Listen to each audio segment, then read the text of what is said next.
Kirklees to Rotherham and everywhere else, councils have been telling us this week that they are struggling. Fewer people and fewer services. They say they're feeling pretty empty. And they told us that they have 13,000 fewer staff than in 2010.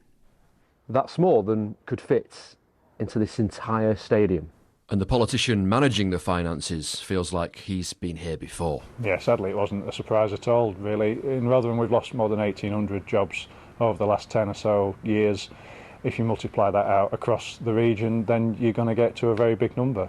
And those aren't just jobs that are lost, those are services that we can't provide to people anymore. We've had a load of emails of people saying councils waste loads of money. There's no point moaning about the government not giving you money when you waste money. What do you say to those people? It's a really scary environment for councils, and lots of places are one shock, one big cost, one big bill away from disaster. The government says that money to councils has gone up, and they're right. Over the past couple of years, that has been the case. But recent money from down south is not even getting close to what councils have lost. Nottingham's just declared itself effectively bankrupt.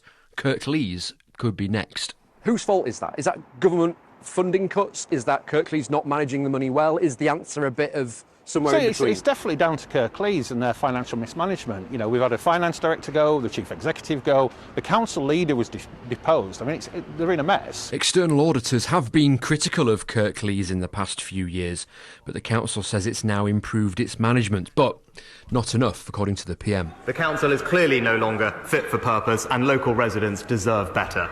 But some Conservative council leaders are also really worried. Well, we're critical of the lack of recognition of the seriousness of the problem. Local authorities are facing the most severe sort of funding landscape that it's had perhaps for decades.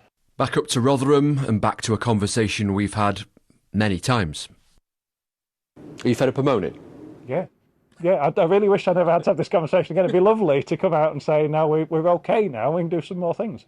But as you say, it feels like we do this over and over again. We can't keep doing it.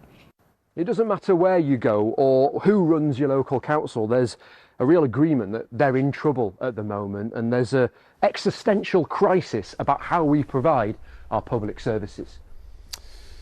James Vincent there, our political editor. Well, do keep letting us know your views on this, because we will come back to it. What's the impact of council cuts in your area? How do you think they could spend their money better? Our email address is look.north@